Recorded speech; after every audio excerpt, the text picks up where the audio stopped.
हाँ जी, गुरु study point ਤੇ ਆਪ ਜੀ ਦਾ ਸਵਾਗਤ ਹੈ ਜੀ। ਸੋ ਦੋਸਤੋ, ਅੱਜ ਆਪਾਂ ਜੀਕੇ ਦਾ ਲੈਕਚਰ ਲੈ ਕੇ ਆਏ ਹਾਂ। ਭਾਰਤੀ ਸੰਵਿਧਾਨ ਦੇ ਬਾਰੇ ਦੇ ਵਿੱਚ ਬਹੁਤ ਜ਼ਿਆਦਾ ਇੰਪੋਰਟੈਂਟ ਲੈਕਚਰ ਹੋਣ ਵਾਲਾ। 50 ਪ੍ਰਸ਼ਨ ਹੋਣਗੇ, ਵਨ ਲਾਈਨਰ ਪ੍ਰਸ਼ਨ ਹੋਣਗੇ, MCQ ਨਹੀਂ ਹੈਗੇ। ਪ੍ਰਸ਼ਨ ਤੇ ਪ੍ਰਸ਼ਨ ਦਾ ਨਾਲ ਉੱਤਰ ਹੋਊਗਾ। ਬਹੁਤ ਜ਼ਿਆਦਾ ਵਧੀਆ ਤਰੀਕੇ ਨਾਲ ਤਿਆਰੀ ਹੋਊਗੀ ਤੁਹਾਡੀ। ਭਾਰਤੀ ਸੰਵਿਧਾਨ ਦੇ ਵਿੱਚੋਂ ਹਰ ਇੱਕ ਪੋਸਟ ਦੇ ਨਾਲ ਸੰਬੰਧਿਤ ਜਦੋਂ ਕੋਈ ਪੇਪਰ ਹੁੰਦਾ, ਇੱਕ ਦੋ ਪ੍ਰਸ਼ਨ ਜ਼ਰੂਰ ਆਉਂਦੇ ਆ। ਜਿਵੇਂ ਆਂਗਣਵਾੜੀ ਸੁਪਰਵਾਈਜ਼ਰ ਦਾ 25 ਤਰੀਕ ਨੂੰ ਪੇਪਰ ਆ, ਉਹਨਾਂ ਲਈ ਬਹੁਤ ਜ਼ਿਆਦਾ ਮਹੱਤਵਪੂਰਨ ਲੈਕਚਰ ਆ। ਇੱਕ ਦੋ ਪ੍ਰਸ਼ਨ ਆਉਣ ਦੇ ਚਾਂਸ ਹੋਣਗੇ। ਸਾਰੇ ਸੰਵਿਧਾਨ ਦੇ ਬਾਰੇ ਦੇ ਵਿੱਚੋਂ ਪ੍ਰਸ਼ਨ ਹੋਣਗੇ ਜੀ। ਆਂਗਣਵਾੜੀ ਸੁਪਰਵਾਈਜ਼ਰ ਵਾਲੇ ਇੱਕ ਦੂਜੇ ਕੈਂਡੀਡੇਟ ਨੂੰ ਸ਼ੇਅਰ ਕਰਿਓ ਲੈਕਚਰ। ਸ਼ੁਰੂ ਕਰੀਏ। 50 ਪ੍ਰਸ਼ਨ ਕਰਨੇ ਆ, ਲੜੀਵਾਰ ਚੱਲਦੇ ਰਹਾਂਗੇ। ਸੋ ਡਾਕਟਰ ਰਜਿੰਦਰ ਪ੍ਰਸਾਦ ਨੂੰ ਭਾਰਤ ਦਾ ਰਾਸ਼ਟਰਪਤੀ ਕਦੋਂ ਚੁਣਿਆ ਗਿਆ? 24 ਜਨਵਰੀ 1950 ਦੇ ਦਿਨ ਡਾਕਟਰ ਰਜਿੰਦਰ ਪ੍ਰਸਾਦ ਨੇ ਜਿਹੜੇ ਭਾਰਤ ਦੇ ਪਹਿਲੇ ਰਾਸ਼ਟਰਪਤੀ ਬਣੇ। ਇਹਨਾਂ ਨੂੰ ਰਾਸ਼ਟਰਪਤੀ ਚੁਣਿਆ ਗਿਆ 24 ਜਨਵਰੀ 1950 ਨੂੰ। 2 ਨੰਬਰ ਪ੍ਰਸ਼ਨ ਜੀ, ਸੰਵਿਧਾਨ ਸਭਾ ਦੁਆਰਾ ਰਾਸ਼ਟਰੀ ਝੰਡਾ ਕਦੋਂ ਸਵੀਕਾਰ ਕੀਤਾ ਗਿਆ? ਸੋ ਜਿਹੜਾ ਰਾਸ਼ਟਰੀ ਝੰਡਾ ਸਵੀਕਾਰ ਕੀਤਾ ਸੀ ਉਹ 22 ਜੁਲਾਈ 1947 ਨੂੰ ਸਵੀਕਾਰ ਕਰ ਲਿਆ ਸੀ ਭਾਰਤੀ ਸੰਵਿਧਾਨ ਸਭਾ ਦੁਆਰਾ। ਸੰਵਿਧਾਨ ਸਭਾ ਨੇ ਜਿਹੜਾ ਦੇਖੋ ਸਾਰਾ ਸੰਵਿਧਾਨ ਤਿਆਰ ਕੀਤਾ ਸੀ, ਜਿਹਦੇ ਚੇਅਰਮੈਨ ਸੀਗੇ ਡਾਕਟਰ ਅੰਬੇਦਕਰ ਸੀਗੇ ਜਿਹੜੇ, ਉਹ ਇਹਦੇ ਚੇਅਰਮੈਨ ਸੀ ਖਰੜਾ ਕਮੇਟੀ ਦੇ ਸੰਵਿਧਾਨ ਸਭਾ ਦੀ। ਦੇ ਟੋਟਲ ਇਹਦੇ ਵਿੱਚ 7 ਮੈਂਬਰ ਸੀਗੇ। 22 ਜੁਲਾਈ 1947 ਨੂੰ ਰਾਸ਼ਟਰੀ ਝੰਡਾ ਜਿਹੜਾ ਆਪਣਾ ਤਿਰੰਗਾ ਗਾ ਉਹਨੂੰ ਸਵੀਕਾਰ ਕਰ ਲਿਆ ਸੀਗਾ ਵੀ ਦੇਸ਼ ਦਾ ਇਸ ਤਰ੍ਹਾਂ ਦਾ ਝੰਡਾ ਹੋਊਗਾ। ਸੋ ਅਗਲਾ ਪ੍ਰਸ਼ਨ ਜੀ 3 ਨੰਬਰ, ਸੰਵਿਧਾਨ ਵਿੱਚ ਮੂਲ ਕਰਤੱਵ ਕਿਸ ਦੇਸ਼ ਦੇ ਸੰਵਿਧਾਨ ਤੋਂ ਲਏ ਗਏ? ਸੋਵੀਅਤ ਸੰਘ ਰੂਸ ਤੋਂ ਲਏ ਗਏ ਸੀ। ਸੋਵੀਅਤ ਸੰਘ ਰੂਸ ਤੋਂ। ਜਿਹੜੇ ਹੁਣ ਸੰਵਿਧਾਨ ਦੇ ਵਿੱਚ ਮੂਲ ਕਰਤੱਵ ਨੇ ਜੀ, ਉਹ ਕਿਹੜੇ ਦੇਸ਼ ਦੇ ਸੰਵਿਧਾਨ ਤੋਂ ਲਏ ਗਏ? ਸੋਵੀਅਤ ਸੰਘ ਰੂਸ ਤੋਂ। ਸੋ ਅਗਲਾ ਪ੍ਰਸ਼ਨ 4 ਨੰਬਰ, ਮੌਲਿਕ ਅਧਿਕਾਰ ਕਿਸ ਦੇਸ਼ ਦੇ ਸੰਵਿਧਾਨ ਤੋਂ ਲਏ ਗਏ? ਇਹ ਸੰਯੁਕਤ ਰਾਜ ਅਮਰੀਕਾ ਤੋਂ ਲਏ ਗਏ ਸੀਗੇ ਮੌਲਿਕ ਅਧਿਕਾਰ ਨੇ ਜਿਹੜੇ ਆਪਣੇ। ਸੋ ਇਹ ਸੰਯੁਕਤ ਰਾਜ ਅਮਰੀਕਾ ਤੋਂ ਲਏ ਗਏ ਸੀ ਜੀ। ਸੋ ਅਗਲਾ ਪ੍ਰਸ਼ਨ 5 ਨੰਬਰ, ਸੰਸਦੀ ਸ਼ਾਸਨ ਪ੍ਰਣਾਲੀ ਅਤੇ ਇਕਹਿਰੀ ਨਾਗਰਿਕਤਾ ਕਿਸ ਦੇਸ਼ ਤੋਂ ਲਈ ਗਈ ਸੀ? ਬ੍ਰਿਟਿਸ਼ ਤੋਂ ਸੰਵਿਧਾਨ ਤੋਂ ਲਈ ਗਈ ਸੀ, ਯੂਕੇ ਦੇ ਤੋਂ। ਯੂਕੇ ਦਾ ਸੰਵਿਧਾਨ ਹੈ ਜਿਹੜਾ ਉਹ ਤੋਂ ਲਈ ਗਈ ਸੀ ਸੰਸਦੀ ਸ਼ਾਸਨ ਪ੍ਰਣਾਲੀ। 6 ਨੰਬਰ, ਸਰਕਾਰ ਦੀ ਸੰਘੀ ਵਿਵਸਥਾ ਕੇਂਦਰ ਅਤੇ ਰਾਜਾਂ ਵਿੱਚ ਸ਼ਕਤੀਆਂ ਦੀ ਵੰਡ ਕਿਸ ਦੇਸ਼ ਦੇ ਸੰਵਿਧਾਨ ਤੋਂ ਲਈ ਗਈ? ਕੈਨੇਡਾ ਦੇ ਸੰਵਿਧਾਨ ਤੋਂ ਜੀ। ਵੈਰੀ ਵੈਰੀ ਇੰਪੋਰਟੈਂਟ ਪ੍ਰਸ਼ਨ ਹੈ। ਸੰਘੀ ਵਿਵਸਥਾ, ਕੇਂਦਰ ਅਤੇ ਰਾਜਾਂ ਦੇ ਵਿੱਚ ਸ਼ਕਤੀਆਂ ਦੀ ਜਿਹੜੀ ਵੰਡ ਕੀਤੀ ਹੁੰਦੀ ਹੈ, ਜਿਵੇਂ ਰਾਜਾਂ ਦੀਆਂ ਸ਼ਕਤੀਆਂ ਆਪਣੀਆਂ ਅਲੱਗ ਹੁੰਦੀਆਂ, ਕੇਂਦਰ ਦੇ ਮਤਲਬ ਹੱਥ ਦੇ ਵਿੱਚ ਕਿਹੜੀਆਂ ਸ਼ਕਤੀਆਂ ਹੋਣਗੀਆਂ। ਸੋ ਇਹ ਕੈਨੇਡਾ ਦੇ ਸੰਵਿਧਾਨ ਦੇ ਵਿੱਚ ਦਰਜ ਸੀ, ਉੱਥੋਂ ਇਹ ਵੇਰਵੇ ਲਏ ਗਏ ਸਾਰੇ। 7 ਨੰਬਰ, ਸੰਵਿਧਾਨ ਨੂੰ ਕਦੋਂ ਸਵੀਕਾਰ ਕੀਤਾ ਗਿਆ? 26 ਨਵੰਬਰ 1949 ਨੂੰ ਸਵੀਕਾਰ ਕਰ ਲਿਆ ਸੀ। ਫਿਰ 26 ਜਨਵਰੀ 1950 ਨੂੰ ਇਹ ਲਾਗੂ ਕੀਤਾ ਗਿਆ। ਸੋ ਭਾਰਤੀ ਸੰਵਿਧਾਨ ਆ ਜਿਹੜਾ ਕਹਿ ਸਕਦੇ ਹਾਂ ਵੀ ਤਿਆਰ ਹੋ ਕੇ ਰੱਖ ਲਿਆ ਸੀ, ਤਿਆਰ ਕਰਕੇ ਰੱਖ ਲਿਆ ਸੀ, ਸਾਰਾ ਕੰਪਲੀਟ ਕਰ ਲਿਆ ਸੀ, ਸਵੀਕਾਰ ਕਰ ਲਿਆ ਸੀ ਵੀ ਹੁਣ ਇਹ ਸਹੀ ਬਣ ਗਿਆ। ਸੋ ਇਹ 26 ਜਨਵਰੀ 1949 ਦਾ ਦਿਨ ਸੀ ਉਹ। ਫਿਰ 26 ਜਨਵਰੀ 1950 ਨੂੰ ਜਾ ਕੇ ਲਾਗੂ ਕਰਦੇ ਆ ਦੇਸ਼ ਦਾ ਸੰਵਿਧਾਨ ਆ ਜਿਹੜਾ। 8 ਨੰਬਰ, ਸੰਵਿਧਾਨ ਸਭਾ ਦੇ ਖਰੜੇ ਦੇ ਤੇ ਕਿੰਨੇ ਮੈਂਬਰਾਂ ਨੇ ਹਸਤਾਖਰ ਕੀਤੇ? 284 ਮੈਂਬਰਾਂ ਨੇ ਸੰਵਿਧਾਨ ਸਭਾ ਦੇ ਜਿਹੜਾ ਤਿਆਰ ਕੀਤਾ ਸੀ ਖਰੜਾ ਸੰਵਿਧਾਨ ਬਣਾਉਣ ਦਾ, ਉਹ 'ਤੇ ਹਸਤਾਖਰ, ਉਹ 'ਤੇ ਸਾਈਨ ਕਰ ਦਿੱਤੇ ਸੀ 284 ਮੈਂਬਰਾਂ ਨੇ। ਮੁੱਢਲੇ ਸੰਵਿਧਾਨ ਵਿੱਚ ਕਿੰਨੇ ਭਾਗ, ਆਰਟੀਕਲ ਅਤੇ ਸੂਚੀਆਂ ਸਨ? 22 ਭਾਗ ਸੀ ਜਿਹੜਾ ਸਟਾਰਟਿੰਗ ਦੇ ਵਿੱਚ ਸੰਵਿਧਾਨ ਬਣਾਇਆ ਗਿਆ ਸੰਵਿਧਾਨ ਸਭਾ ਨੇ, ਉਹਦੇ ਵਿੱਚ 22 ਭਾਗ ਸੀ, 395 ਆਰਟੀਕਲ ਸੀ। ਹੁਣ ਤਾਂ ਬਹੁਤ ਸੋਧ ਵੱਧ ਗਈ, ਆਰਟੀਕਲ ਬਹੁਤ ਜ਼ਿਆਦਾ ਪੈਦਾ ਹੋਰ ਵਿੱਚ ਐਡ ਕਰਤੇ। 8 ਅਨੁਸੂਚੀਆਂ ਸੀ ਸਟਾਰਟਿੰਗ ਦੇ ਵਿੱਚ। ਸੋ 10 ਨੰਬਰ, ਸੰਵਿਧਾਨ ਸਭਾ ਦੀ ਆਖਰੀ ਮੀਟਿੰਗ ਕਦੋਂ ਹੋਈ? 24 ਜਨਵਰੀ 1950 ਨੂੰ, ਜਿੱਦੇ ਮਤਲਬ ਰਾਸ਼ਟਰਪਤੀ ਚੁਣਿਆ ਗਿਆ ਰਜਿੰਦਰ ਪ੍ਰਸਾਦ ਨੂੰ ਭਾਰਤ ਦਾ। ਸੋ ਉਸੇ ਦਿਨ ਉਹ ਆਖਰੀ ਮੀਟਿੰਗ ਸੀ ਸੰਵਿਧਾਨ ਸਭਾ ਦੀ, 24 ਜਨਵਰੀ 1950। ਰਾਜ ਦੀ ਨੀਤੀ ਨਿਰਦੇਸ਼ਕ ਸਿਧਾਂਤ ਅਤੇ ਰਾਸ਼ਟਰਪਤੀ ਦੀ ਚੋਣ ਵਿਧੀ ਕਿਸ ਦੇਸ਼ ਦੇ ਸੰਵਿਧਾਨ ਤੋਂ ਪ੍ਰਾਪਤ ਕੀਤੀ ਗਈ? ਸੰਵਿਧਾਨ ਸਭਾ ਦੇ ਵਿੱਚ ਰਾਜਨੀਤੀ ਦੇ ਨਿਰਦੇਸ਼ਕ ਸਿਧਾਂਤ ਪਾਏ, ਰਾਸ਼ਟਰਪਤੀ ਦੀ ਚੋਣ ਕਿਵੇਂ ਕਰਨੀ ਹੈ ਉਹ ਵਿਧੀ ਪਾਈ, ਉਹ ਕਿਹੜੇ ਸੰਵਿਧਾਨ ਤੋਂ ਲਈ ਗਈ? ਆਇਰਲੈਂਡ ਦੇ ਸੰਵਿਧਾਨ ਤੋਂ। ਇਹਨੂੰ ਆਇਰਿਸ ਵੀ ਬੋਲਿਆ ਜਾਂਦਾ, ਆਇਰਲੈਂਡ ਦਾ ਸੰਵਿਧਾਨ। 12 ਨੰਬਰ, ਸੰਵਿਧਾਨ ਵਿੱਚ ਸੋਧ ਕਰਨ ਦੀ ਪ੍ਰਕਿਰਿਆ ਕਿਸ ਦੇਸ਼ ਦੇ ਸੰਵਿਧਾਨ ਤੋਂ ਲਈ ਗਈ?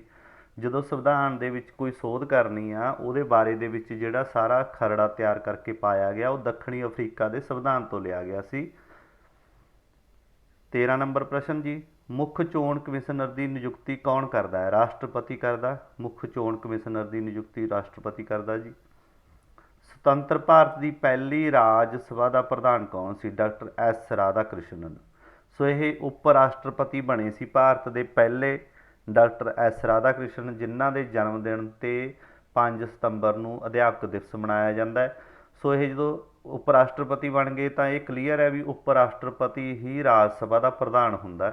ਤਾਂ ਪਹਿਲੀ ਰਾਜ ਸਭਾ ਸੀ ਜਿਹੜੀ ਆਜ਼ਾਦ ਭਾਰਤ ਦੀ, ਉਹਦੇ ਪ੍ਰਧਾਨ ਕੌਣ ਬਣ ਗਏ? ਡਾਕਟਰ ਐਸ ਰਾਧਾ ਕ੍ਰਿਸ਼ਨ, ਜਿਹੜੇ ਭਾਰਤ ਦੇ ਪਹਿਲੇ ਅਧਿਆਪਕ ਸੀਗੇ।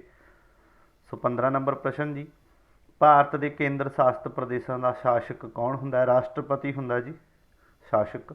ਕੇਂਦਰ ਸ਼ਾਸਿਤ ਪ੍ਰਦੇਸ਼ਾਂ ਬਾਰੇ ਪੁੱਛਿਆ।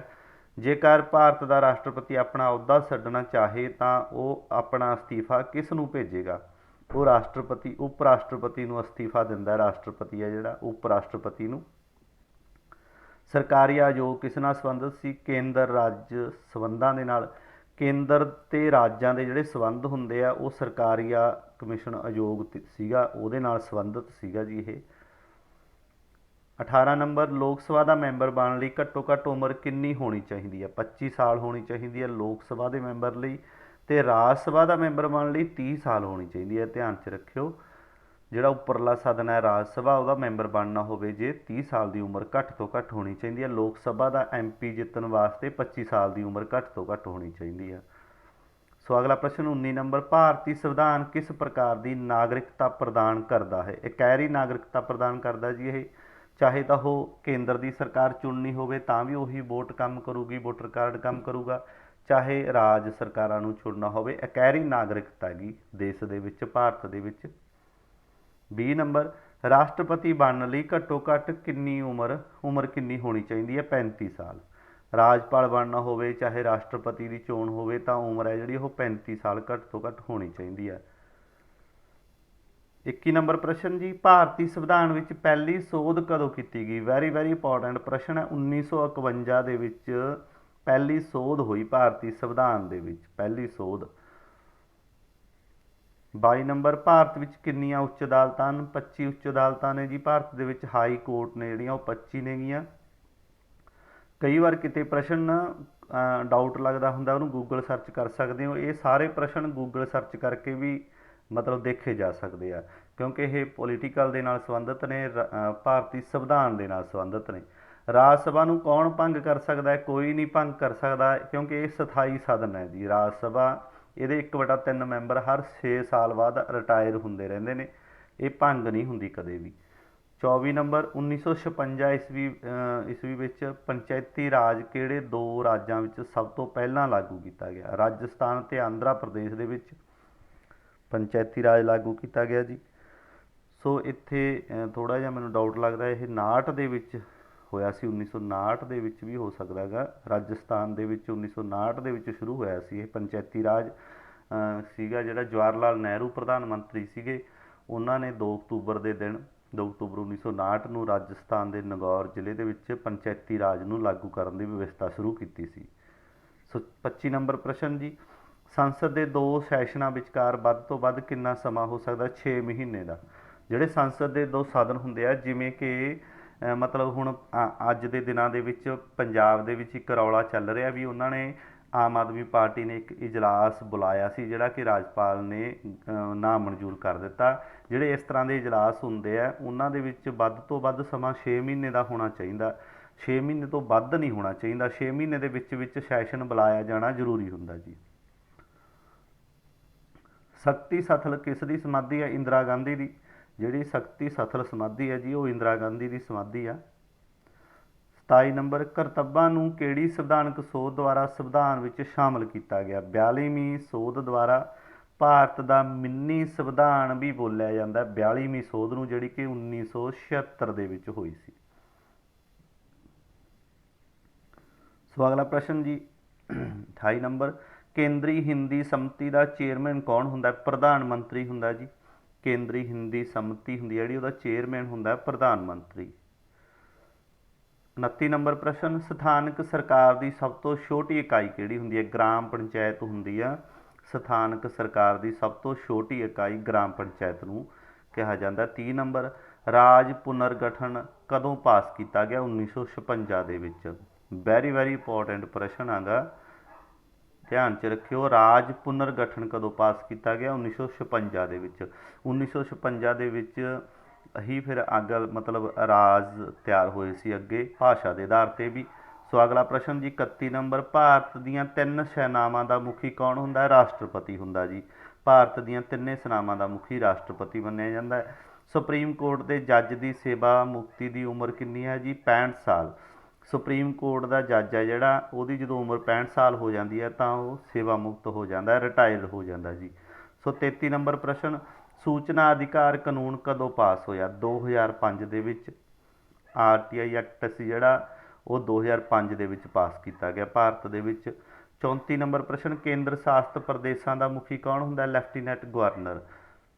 ਲੈਫਟੀਨੈਂਟ ਗਵਰਨਰ ਹੈ ਜਿਹੜਾ, ਉਹ ਮੁਖੀ ਹੁੰਦਾ ਜੀ ਉੱਥੋਂ ਦਾ।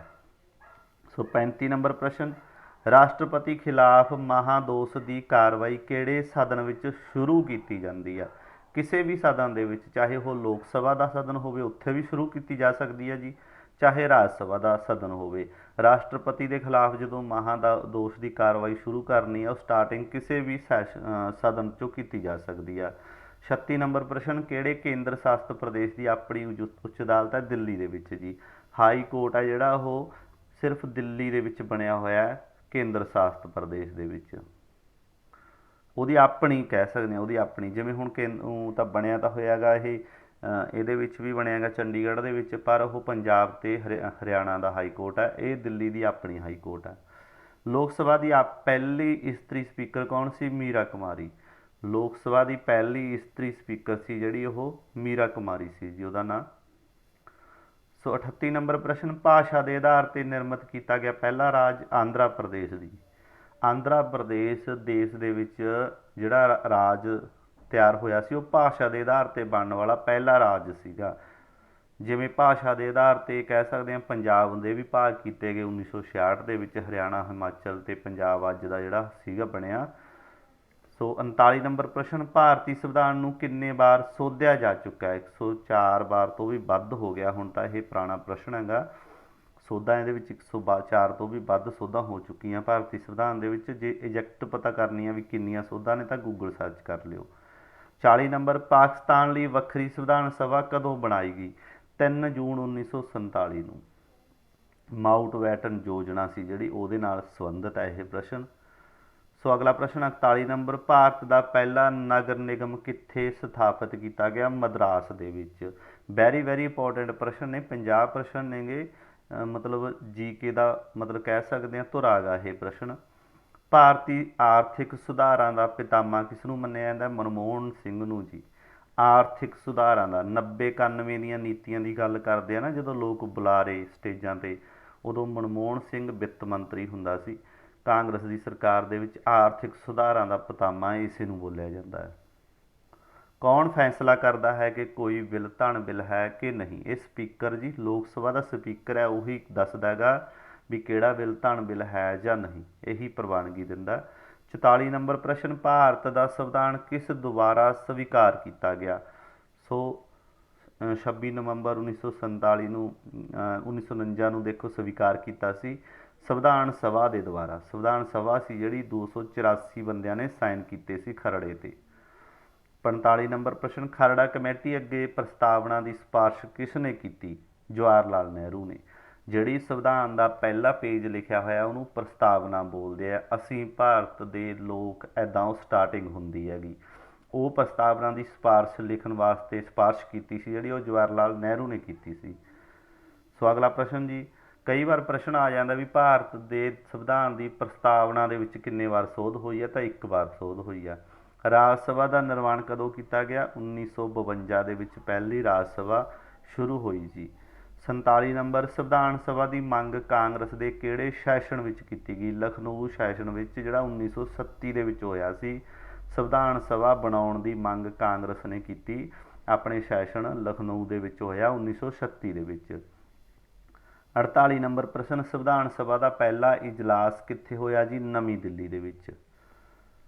ਆਜ਼ਾਦ ਭਾਰਤ ਦਾ ਪਹਿਲਾ ਵਿਦੇਸ਼ ਮੰਤਰੀ? ਜਵਾਹਰ ਲਾਲ ਨਹਿਰੂ। 50 ਨੰਬਰ ਪ੍ਰਸ਼ਨ ਜੀ, ਆਖਰੀ ਪ੍ਰਸ਼ਨ ਅੱਜ ਦੇ ਵੀਡੀਓ ਲੈਕਚਰ ਦਾ, GK ਦੇ ਨਾਲ ਸੰਬੰਧਿਤ ਵੈਰੀ ਇੰਪੋਰਟੈਂਟ ਲੈਕਚਰ ਸੀ ਆਪਣਾ ਇਹ। ਸੰਵਿਧਾਨ ਦੇ ਕਿਹੜੇ ਭਾਗ ਤੋਂ ਇਸ ਦੇ ਧਰਮ ਨਿਰਪੱਖ ਹੋਣ ਦਾ ਪਤਾ ਲੱਗਦਾ? ਪ੍ਰਸਤਾਵਨਾ ਤੋਂ ਜੀ। ਪਹਿਲੀ ਪ੍ਰਸਤਾਵਨਾ ਤੋਂ, ਪਹਿਲੇ ਪੇਜ ਤੋਂ ਹੀ ਪਤਾ ਲੱਗਦਾ ਹੈ ਵੀ ਜਿਹੜਾ ਭਾਰਤੀ ਸੰਵਿਧਾਨ ਹੈ ਇਹ ਧਰਮ ਨਿਰਪੱਖ ਸੰਵਿਧਾਨ ਹੈ, ਧਰਮ ਨਿਰਪੱਖ ਇਹ ਦੇਸ਼ ਦਾ ਸੰਵਿਧਾਨ ਹੈਗਾ। ਸੋ ਅੱਗੇ ਸ਼ੇਅਰ ਕਰਿਓ ਦੋਸਤਾਂ ਮਿੱਤਰਾਂ ਤੱਕ। ਜਿਹੜੇ ਕੈਂਡੀਡੇਟ ਚੈਨਲ 'ਤੇ ਨਵੇਂ ਨੇ ਚੈਨਲ ਨੂੰ ਸਬਸਕ੍ਰਾਈਬ ਕਰਿਓ ਜੀ। ਮਿਲਦੇ ਹਾਂ ਅਗਲੇ ਵੀਡੀਓ ਲੈਕਚਰ ਵਿੱਚ, ਤਦ ਤੱਕ ਲਈ ਤੁਹਾਡਾ ਸਾਰਿਆਂ ਦਾ ਬਹੁਤ ਬਹੁਤ ਧੰਨਵਾਦ।